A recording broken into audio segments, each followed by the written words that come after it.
नमस्कार। पल तो पल विथ रीना में एक बार फिर से आपका स्वागत है। बचपन से ही राम जी का चरित्र हमेशा ही मुझे बहुत ही मेरे मन पे प्रश्नों को उठाता रहा। कभी तो मैं उनसे बहुत प्रभावित होती और कभी मेरे मन में बहुत सारे प्रश्नों का जन्म होता। कई प्रश्नों के जवाब हमारे जीवन में उम्र के साथ हमें मिलते जाते हैं। कुछ ऐसा ही अनुभव मैंने इस रामनवमी को अनुभव किया। ऐसा लगा जैसे मेरे बहुत सारे प्रश्नों का जवाब मुझे मिल गया हो और मैंने उन्हीं बातों को इस कविता के रूप में आपके समक्ष प्रस्तुत करने का प्रयास कर रही हूँ। हे राम, युगों से तुम हो मर्यादा पुरुषोत्तम। हे राम, युगों से तुम हो मर्यादा पुरुषोत्तम। पुरुषों में श्रेष्ठ होने का गौरव यूं ही नहीं है तुम्हें अर्पण। पाया क्या तुमने, क्या खोया, कर अपनी खुशियों का तर्पण। मां कौशल्या को ममता का सुख दिया, लिया मनुज का रूप तुमने। पाकर ममता निहाल हुई, दशरथ को वंश का लाल मिला। किशोरावस्था में पग धरा तुमने, ऋषि मुनियों का कष्ट हरा तुमने।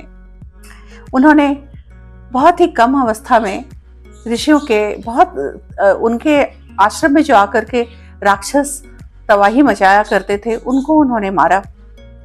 शबरी के झूठे बैरों को, अहिल्या के शील गौरव को मान दिया तुमने।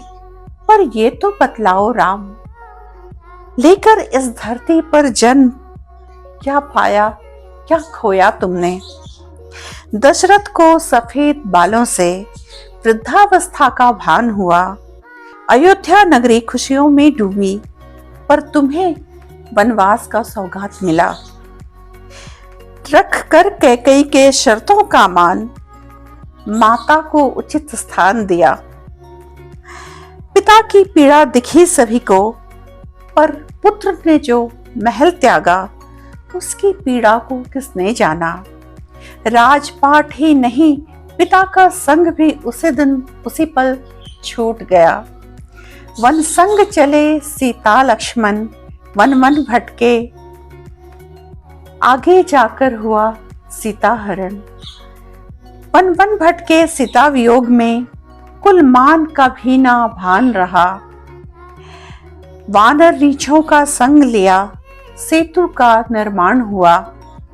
पाकर सीता को नगर लौटे तुम, पर कष्ट अभी भी शेष था। लगा सीता पर लांछन, जन प्रेम से सीता प्रेम हार चला। उन्होंने लोगों की भावनाओं को महत्व दिया और सीता जो उनकी अपनी थी, उसे त्यागना उचित समझा।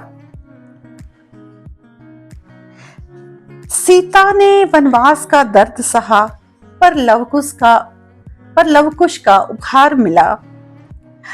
तुम महलों में भी विकल ही थे, जन के बीच भी मानो निर्जन में थे। पत्नी पुत्र के दोषी होने का दर्द सहा तुमने, पुनः परीक्षा की घड़ी आई। सीता धरती गोद समाई। हे राम, तुम्हारी व्यथा को कैसे कोई जानेगा। अधरों पर मुस्कान लिए जीवन भर त्याग किया तुमने। सब हार के भी तुम जीत गए, जीवन भर मर्यादा के पथ पर चले। हे राम, मर्यादा की जो राह हमें दिखलाई है, निस्वार्थ प्रेम और त्याग ही जीवन का आधार, ये बात हमें बतलाई है। खोने पाने से ऊपर उठकर आदर्श के पथ पर चले, युगों युगों से युगों युगों तक। हे प्रभु, तुम्हारे चरणों में भक्ति रहे। ये भक्ति हमारी शक्ति बने, ये भक्ति हमारी शक्ति बने। राम के चरित्र को समझ पाना इतना आसान नहीं है, इसलिए लोग बार बार रामायण पढ़ते हैं। आशा है कि मैंने अपनी भक्ति को, अपनी श्रद्धा को सार्थक शब्दों का रूप देने का प्रयास जो किया है, वो आपको भाएगा। धन्यवाद।